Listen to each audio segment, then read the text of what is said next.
Hi, I'm Kevin Moen. And I'm Jason Buck, and we're K&J giving you a market update for Palos Verdes. We were off last week, taking a little bit of vacation, so this goes from March 20th, which was my birthday, and I had a great time, to today, which is March 29th. So we saw, a kind of an accumulation of inventory starting to build. Our total inventory over right now that's currently on the market is about 155 homes, which, over the course of the last few weeks, it was down 125. So we're starting to see a little accumulation of inventory, which is a good sign. It feels like it's hot. I Right. mean, there's things are still selling sometimes in the first week, and there's action, there's people out. I mean, it feels like things are moving. Well, it's that time of year where most home buyers are pretty activated right now, especially in that lower end market. One home that kind of stood out to me was a home that came out on Basswood, completely redone, beautifully staged. And that's kind of what's appealing to the market right now. Yeah. Stuff that's done, especially in that under 2 million range where there's not a lot of inventory. It's kind of our entry level. Yeah, making the effort to kind of fix things up is paying dividends with the interest level. So over those 2 weeks, we saw 29 new active homes hit the market in that Palos Verdes area. We use an area number from 160 to 176. And if you want some more of this information or an email of what's out there, either one of us will help you. Look below to get a hold of us. Yeah. Anything else on the actives that you really want to point out? Once again, we started seeing a little bit of higher end inventory come. A few properties that hit the market over 10 million. That's been somewhat of a stagnant market in terms of sales. So we'll see if this next round of new inventory at the 10 million plus range gets some traction and some movement in the market. Let's jump to that real quick. So we have 14 homes right now over 9 million, with 2 of those, one being pending and one sold. You sold this one, Paseo Del Mar. I did. That was a good deal. They started at 12 and it came down to 9.4. Right. This was a beautiful home with a great view of the Queen's Necklace right over the beach. Pretty neat. But guess what? They're gutting it. Yeah. They started over, putting their own taste to it, put it that way. So, but if we go back to the others, there's some really neat stuff here. This one, 2804 Paseo Del Mar, is absolutely gorgeous. This is a beautiful home with an 8-car garage.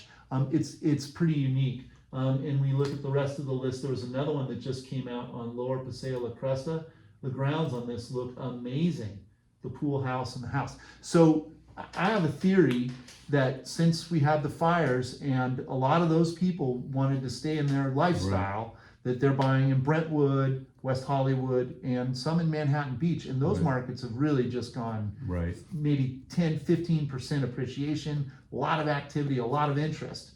My speculation is that some of those people that are in those neighborhoods may say, hey, we can sell now for a big dollar. Let's take this and see what we can buy in another market. And maybe that's why we're starting to see more of these homes come on here. Right.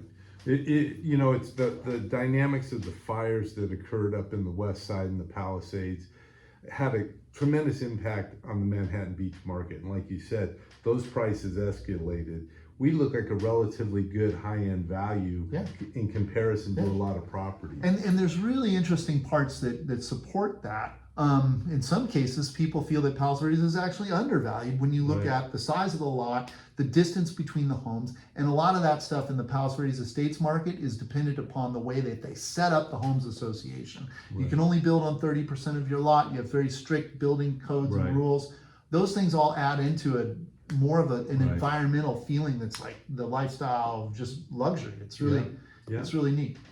So if you want more information on that, do get a hold of us. Both of us have, and you have a really nice listing on the cliff right now. The one on Marguerite, 71 Marguerite, beautiful Italian villa on the bluffs, phenomenal coastline views. It's a phenomenal home at what we feel is a very, very good value today. So that's the next thing that's going to be really interesting. I've already heard stories of big people that are buying all the lumber because they're trying to get ready to build in the Palisades. Some of these homes that are on the market now, you cannot replace. They're actually less than what it would cost to build this. So that's going to come up and and make a sale. I mean, it's Well, you're better off, it's both time-wise and everything, buying something that's existing, that's done, something that you like. This particular home was done at the height of quality. I mean, at that time when they built it, it's about on 20 the years cliff. ago. It's in a really, really good spot, so that you get the sunset all year, and just the whole environment there is breathtaking. But we'll see how that market ticks up here. All right, well, we went back to this one.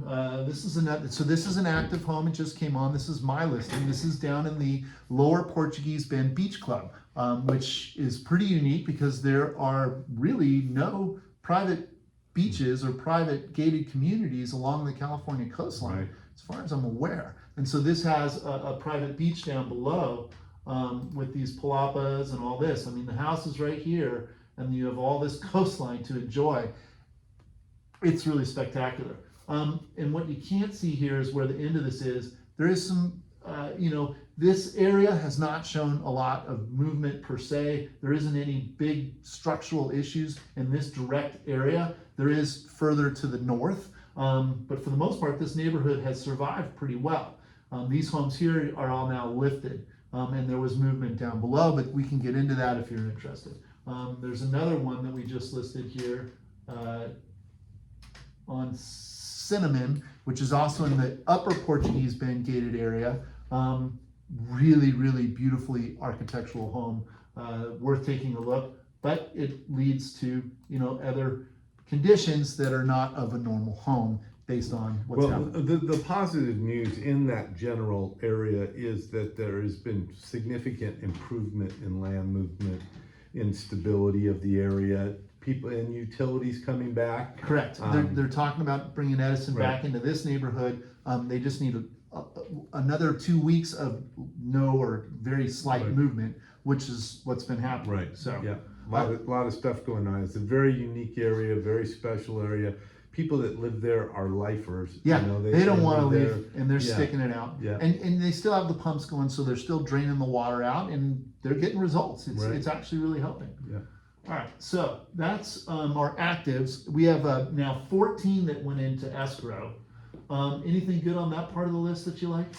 Well, once again, that Via Boronata came out, lasted about a day, and that's in the unique Lower Lanada Bay area. It was a home that appeared to have, some originality to it. It was pretty much all original. Yeah, but it was an attractive price point for that private little area. 235. It was pretty neat, and this is a really neat section of Palos Verdes Estates. Not on the drive, but close to get to it, so you can get out. I mean, but you're going to do some work there to fix that thing up. It's pretty interesting. And then, so if we look at what's sold, and once again, if you want this list, we'll be happy to give it to you and set it up. I doubt you can read that, but we're just kind of using this to talk about stuff. Well, once again, I think our sales activity kind of reflects the general trend of under 4 million. We had one home that was a very unique view-oriented Lower Malaga Cove home on Via Almar that hit that 5 million plus range. Which went slightly over. Slightly over. Listed at 5, and they got 5,156,054. And just a really cool house, really nice architectural style. And that too did not last long. So very attractive view-oriented homes are kind of hitting the mark on the market activity. Yep. So I agree. There was another one on the east side, a very, very, very big home, Deladier. That was a lot of square footage, and they had it on last year for a while, and then our buddy got onto it and got it sold pretty quick. So it came down under 3, which is a low dollar per square foot, but a great opportunity. Yeah. So just to the sale activity was moderate. It's not what I would call a frenzy of a market. I'd say there's a lot of give and take between buyers and sellers today. We flash back a year or 2 years ago, and there were 10 offers, bidding wars. Now we're seeing much more of a moderate sale dynamic take place. So when we go back there, one of the driving factors of that market was the interest rate. Right. People were at under 4%. They're like, why not? Yeah. So then it was a good year ago. that the interest rates went up to 7 or 7.5, and that really staggered the market. And it was almost a whole year of a staggered market. But guess what's happening now? Interest rates have come down. And I just put something else into escrow, and he was tickled to be under 6%. And that makes it easier for buyers to spend the money. They're not. Big influence is obviously interest rates. We are still seeing a huge amount of cash buyers, which is creating the fluidity in the market without interest rate fluctuations. But the rates have come down. You know, they tomorrow they could go back up. There's a lot of unpredictability in that world, but I think right now is a great blend of buyer opportunity, seller opportunity. If you're priced right, things are moving. And on another note, you know, another thing that we battled with a lot last year was insurance, and insurance is starting to loosen up. I actually did get quotes on both of the properties in the slide area where they said, even State Farm is coming back, which is tremendously exciting. So those two things, the interest rates and the availability of insurance, is also going to be driving the market, and we're seeing it. I mean, it feels like it. My phone's ringing. We're really busy. Well, like I've told my clients, now's a great time to sell. We're in this environment of March, April, May. That's really the best opportunity to put your house on the market and get it sold. So if you'd like an email, let us know. If you want some referrals for either a good lender or insurance, we're here to help. We look at this as a service business. We're not salespeople, flashy. We're wearing regular clothes and want to figure out what it is that you're looking for, your lifestyle, and so forth. All right. Have a good week. We'll see you next week.